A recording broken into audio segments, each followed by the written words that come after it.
యేసుక్రీస్తు నామములో మీ శుభ్రం తెలియజేస్తూ, సహజంగా ఈ లోకంలో భార్య భర్తల బంధం చాలా శ్రేష్టమైనది, చాలా అన్యోన్యమైనది. అయితే దాన్ని ఏం చేస్తున్నారంటే దుర్వినియోగం చేస్తున్నారు.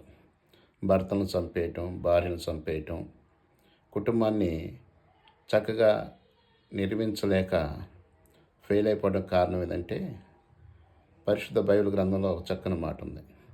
సామెతల గ్రంథం 14 అధ్యాయం మొదటి వచనం అంటాడు, జ్ఞానమంతురాలు తన ఇల్లును కట్టును, మూర్ఖురాలు తన ఇల్లును ఓడబీకును. అంటే భౌతికంగా ఉండే ఇల్లు కాదు, ఆత్మీయంగా కట్టబడిన ఇల్లు అనేది స్త్రీ జ్ఞానం కలిగి వివేకం కలిగి ఉంటే వాళ్ళు ఎలాంటి వారైనా సరే భార్య బిడ్డలు మార్చుకోగలదు.